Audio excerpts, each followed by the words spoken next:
Hello everyone, Jharkhand affairs में आपका स्वागत है। झारखंड अफेयर्स में एक अपडेटेड न्यूज़ लेकर के आए हैं। ये झारखंड +2 हाई स्कूल की वैकेंसी निकली हुई है, उसका फॉर्म भराने स्टार्ट हो गया। तो हमको बहुत सारे कैंडिडेट का मेल आया और कुछ न्यूज़ भी हमको इन्फॉर्मेशन सोर्सेज से मिला, पता चला है। तो ये हमारे हैं हेमंत सोरेन जी। तो जहाँ इनको ये ऐसा काटते हैं सबका आप बता नहीं सकते हैं सर। ये हैं सी चमन चमेली, इनका नाम रखेंगे हम लोग। ये देख रहा है विनोद, सबको चूना लगाते हैं। ये देखिए, सबको चूना लगाने के बाद बीएड वाले कैंडिडेट को चूना लगाने के बाद ये हाई स्कूल +2 वाले टीचरों को भी एक चूना लगाने का काम शुरू कर दिया है। वहाँ पर भी इनका है कि जहाँ प्रॉब्लम होता है तो उसको तो सॉल्व नहीं कर पाते हैं, जहाँ प्रॉब्लम होता है उसको सॉल्व नहीं कर पाते हैं, जहाँ प्रॉब्लम नहीं होता है तो बोलता है आइए हम प्रॉब्लम खड़ी कर देते हैं। ये हेमंत सोरेन का नया स्टाइल है। ऐसे इनके सरकार पर भी खुद प्रॉब्लम खड़ी हुई है। क्या देखिए प्रॉब्लम है, क्या कैंडिडेट ने हमको मेल किया हुआ है, क्या हम लोग को सूचना मिली है। ये झारखंड +2 हाई स्कूल की जो वैकेंसी निकली है उसमें उन्होंने एक नई संशोधित अधिसूचना जारी की है। मतलब नए जेपीएससी की ये संशोधित अधिसूचना जारी की है जेएसएससी के द्वारा, झारखंड स्टाफ सिलेक्शन कमीशन के द्वारा। उसमें नया अधिसूचना के तहत क्या है, लोगों ने सब्जेक्ट कॉम्बिनेशन नया पेज शुरू कर दिया है।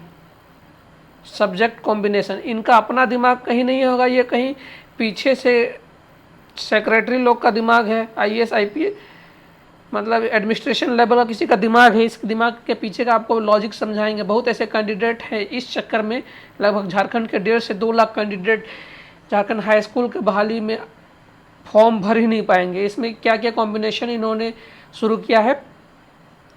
हिस्ट्री के साथ आपका पॉलिटिकल साइंस सब्जेक्ट होना चाहिए, बायोलॉजी के साथ आपका केमिस्ट्री सब्जेक्ट होना चाहिए और फिजिक्स के साथ आपका मैथ सब्जेक्ट होना चाहिए। आप हिस्ट्री के साथ कोई ज़रूरी नहीं कि आप पॉलिटिकल साइंस पढ़ें। हिस्ट्री के साथ आपके पास 20 ऐसा सब्जेक्ट है जो आप किसी को भी चूज़ कर सकते हो। ऑनर्स पेपर के साथ आप चाहे इकोनॉमिक्स चूज कर सकते हैं, जूलॉजी चूज कर सकते हैं, बायोलॉजी। मतलब इस सेगमेंट में आपको, इस सेगमेंट में हिस्ट्री के सेगमेंट में आपको 20 पेपर मिलेंगे, उससे कोई भी कैंडिडेट चूज कर सकते हैं। लेकिन इनको चाहिए हिस्ट्री के साथ पॉलिटिकल साइंस, और इनको बायोलॉजी के साथ चाहिए केमिस्ट्री, और फिजिक्स के साथ चाहिए इनको मैथ। तो इनके पीछे का भी लॉजिक आपको हम बताएंगे। ये पहली बार हो रहा है, इसके पहले झारखंड में 2 बार, इसके पहले झारखंड में 2 बार हाई स्कूल टीचर की वैकेंसी निकली थी। दोनों बार कहीं पर भी इस तरह का सब्जेक्ट कॉम्बिनेशन का शुरुआत नहीं हुआ था, न सब्जेक्ट कॉम्बिनेशन मांगा नहीं गया था। उसके अलावा देश में भी, मतलब सेंट्रल लेवल में भी हाई स्कूल टीचर की जो वैकेंसी निकलती है उसमें भी नहीं मांगा जाता है। उसके अलावा अगर ये जो निकलता है सेंट्रल के अलावे जो नेशनल एजुकेशन पॉलिसी के तहत जहाँ पर भी इस तरह की मांग की जाती है उसमें भी इस तरह का कोई प्रावधान नहीं है। ये जो हमारे चमन चाचा हैं, सीसी चमन चमेली वाले चाचा जी हैं, इन्होंने सबका सी काट लिया है। और लगभग 1.5 से 2 लाख कैंडिडेट इस चक्कर में फॉर्म नहीं भर पाएंगे कि इनको फिजिक्स के साथ मैथ चाहिए, केमिस्ट्री के साथ बायोलॉजी चाहिए। इसके पीछे का लॉजिक क्या है कि लोग मैन पावर रिसोर्सेस को घटाना चाहते हैं, मैन पावर को घटाना चाहते हैं। कहने का मतलब है कि सरकार के बजट को, मतलब एक ही टीचर फिजिक्स भी पढ़ाए, मैथ भी पढ़ाए। लेकिन इस चक्कर में जो कैंडिडेट का देखिए, अगर आप वैसा चाहते हैं तो उसके चक्कर में आप इनसे एग्ज़ाम ले लीजिए। फिजिक्स के साथ मैथ सब्जेक्ट होना ज़रूरी नहीं है। उन्होंने भले ही 12th लेवल तक का आपको मैथ नहीं, 12th लेवल तो डेफिनेटली उन्होंने मैथ पढ़ा होगा। जो भी अगर वो साइंस बैकग्राउंड के हैं तो उन्होंने 12th लेवल तक का मैथ पढ़ा होगा। आप 12th लेवल तक का मैथ का आप एग्ज़ाम लेकर के देख सकते हैं। इनका बेसिक लॉजिक यही है, आप एग्ज़ाम लेकर के देख लीजिए। उनको अपीयर होने का एटलीस्ट हर कैंडिडेट को चांस देना चाहिए।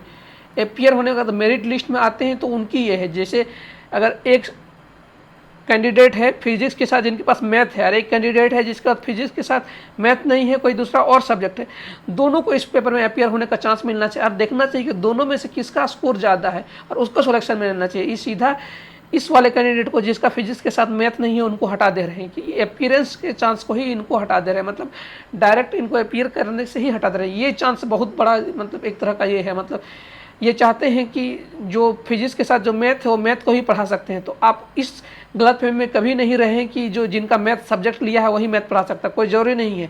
आप एग्ज़ाम लीजिए, एग्ज़ाम में जो अच्छा परफॉर्म करता है, भले ही उसका सब्जेक्ट मैथ नहीं है, एटलीस्ट वो 12th तक तो मैथ पढ़ा होगा। और 12th लेवल का मैथ अगर उसको एग्ज़ाम और नौकरी चाहिए तो फिर से पढ़ लेगा।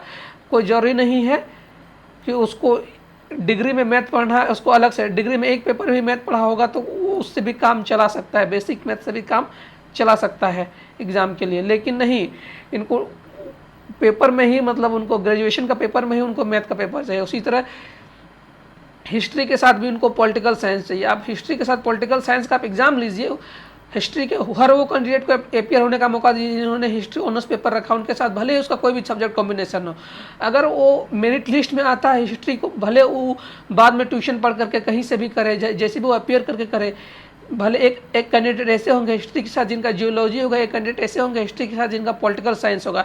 अब मेरिट लिस्ट में मान लीजिए हिस्ट्री के साथ जियोलॉजी वाला नहीं ज़्यादा स्कोर कर दिया तो क्या कर सकते हैं? इसका मतलब यही नहीं कि जो हिस्ट्री के साथ पॉलिटिकल साइंस भले ही सब्जेक्ट में रखा हो लेकिन वो अच्छा परफॉर्म नहीं कर पाया, तो ये मतलब एक सी काटने वाला काम हो गया हेमंत सोरेन के जरा। मतलब बोलते हैं ना कि जहाँ प्रॉब्लम नहीं भी हो वहाँ प्रॉब्लम खड़ी करेंगे, इसलिए इसके दरवाजे में प्रॉब्लम आ खड़ी हुई है।